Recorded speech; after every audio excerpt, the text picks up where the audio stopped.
Hi, this is Kendra from Pencil and Pigment, and today I'm going to be talking about white pigment and yellow pigment in history. And I'm going to be dividing this video into two just because I don't want to be rushed. There's a lot more to go over than I originally expected. There are a couple pigments or products that are used that I will be putting a warning in front of. So if you are vegetarian or vegan or currently eating, you may want to pass on those, and I will warn you before I talk about them. So this first video is going to be about white pigments and white pigments in history. And the first one I wanted to talk about was lead white. So lead white, which sounds toxic because it was made by causing an acid to react with lead to create a lead carbonate. Now, they think it began its extensive production in Holland in the 17th century, and they would, this is just, oh, it's wild. So what they would do is they would fill a room with pots of lead, yep, you heard that correctly, and then they would stack that over pots of vinegar. Now I just can't imagine what that odor was quite like. And they would cover all the pots, this entire room, with manure. And this would generate heat, and they would let that sit for 3 months. Oh, I can't. It's so much. And later they would dig up the rotting manure. I hope you're not eating. I hope this isn't upsetting you in any way. They would dig it up, and underneath they would find the white lead carbonate, and the white lead carbonate is the lead white.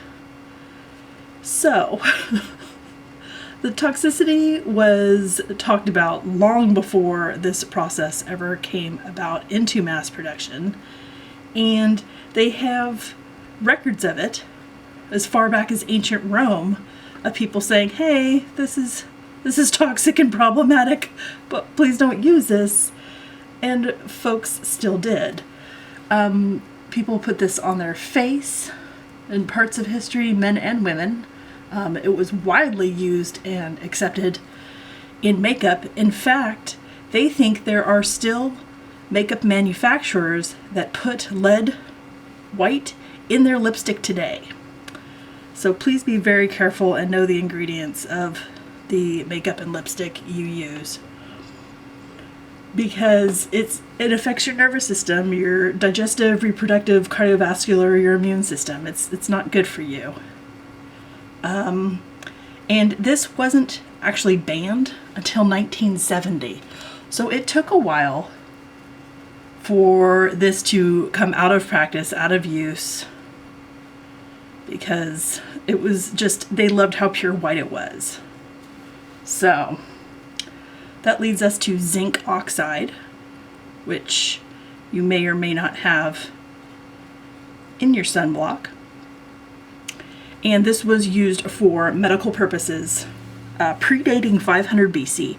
So they knew about zinc oxide for like diaper rash and those kinds of things really, really early on. And it was predominantly used for medicine. But by 1834, it was accepted as an actual pigment. But it didn't mix well with oil. So the problem was, if you put it with other colors, it would be okay. But if you kept it by itself, like solely by itself, it would start to peel and chip and sort of crack. So they started optimizing the synthesis. It's a Z and O compound. And by 1850, it was manufactured throughout all of Europe. Basically because it was light fast and it wasn't toxic and it was more economical than lead white. and it makes great tints because it is such a really nice, zinc oxide is a really nice white. But again, is very brittle in paintings. So when they look at paintings in the 1890s to 1900s, they've started to crack where the plain white was used. So a lot of restoration is being done with that pigment. The next one I want to talk about is titanium dioxide. And this is what, you know, most of us use today.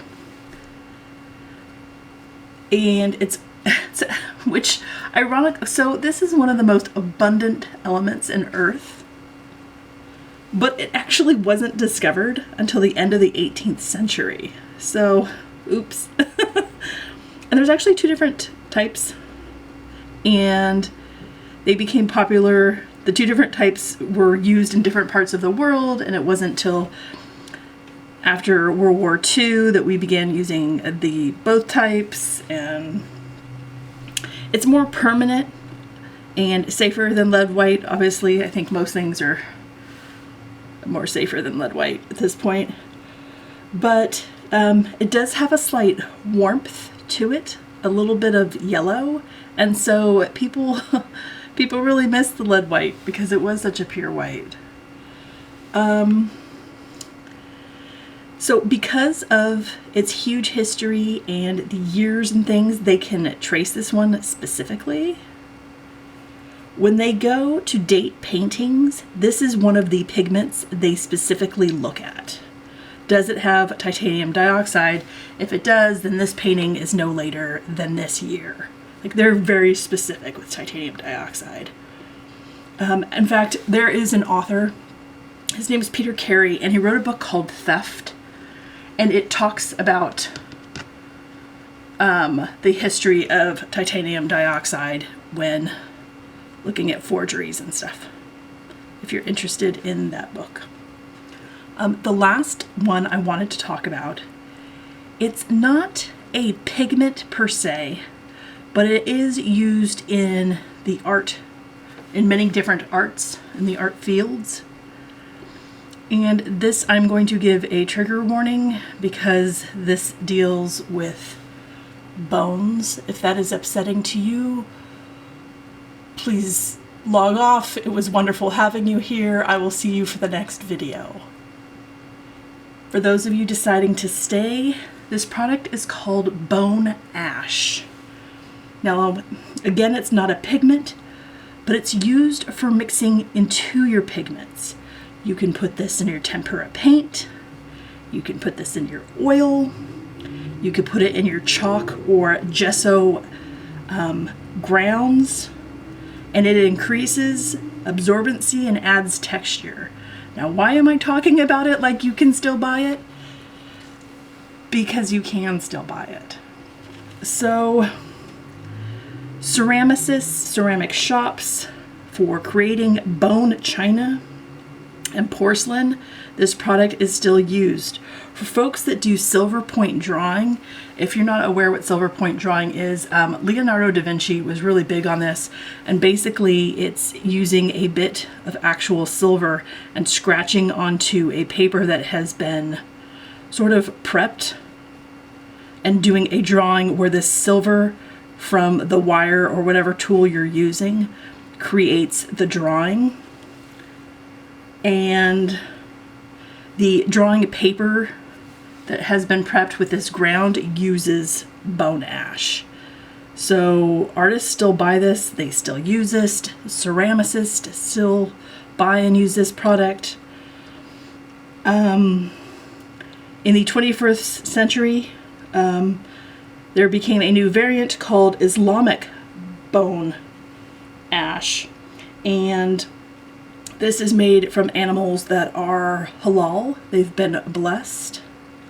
So typically this ash is made from animal bones. If you are vegetarian or vegan, I mean, you probably don't own bone china anyway, but just know that if you ever see this product for sale, that's what it is. It is actually made from animal bones, and people use it for mixing into their gesso and different ground products for more texture. I hope this was interesting to you. I hope you have a wonderful day, and I will talk to you tomorrow. Bye.